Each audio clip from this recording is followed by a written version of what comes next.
Ai dun sana kasadonyo. Sarobok lo je den balik. Sudah den lo balik. Perkenalkan nama den Sison. Den acuk di Imbau Maduk. Dek sakin den lalamu pacaran jo cewek den sampai tahu hobi cewek den dari ketek. Kiranya hobinya ketika ketek koleksi ikan cupang. Beda aja cewek dan lain. Satu binatang diadunya. Terakhir kali patangku kawannya surang dan diadu. Pasinyo lah gadang. Hobinya tetap sama. Koleksi cupang. Tapi dilihi ya. Lah banyak tu merah-merah dilihi koleksi. Parah. Lah rusak cewek dia. Dan acuk membawa cewek dan pergi makan ke restoran yang paling mahal. Kasadonya dan nama bayar.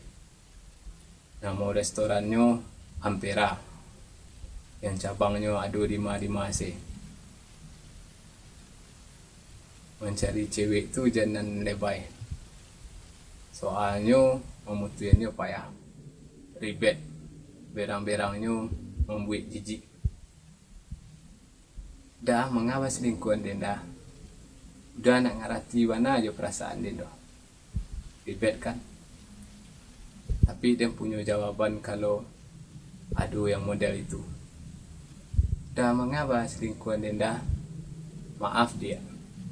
Adik kalau di tent indah lama lah. Punya cewek aneh itu membuat sakit kepala. Soalnya AAC diaturnya. Dari pola makan, pola tidur, sampai-sampai atur lalu lintas. Nambah bayonya ketika berjanji dinyo. Cuma kini dah. Badai alun je dah kamari leh. Sorry dia. Kini udah nak bisa tu. Soalnya udah mantan ama udah ke pasar. Oh jadi gitu dah. Jadi udah Nabi memilih ama udah daripada adik deh.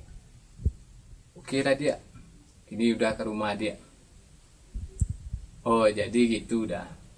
Udah Nabi memilih rumah adik daripada adik. Alagi lo kau mah. Thank you.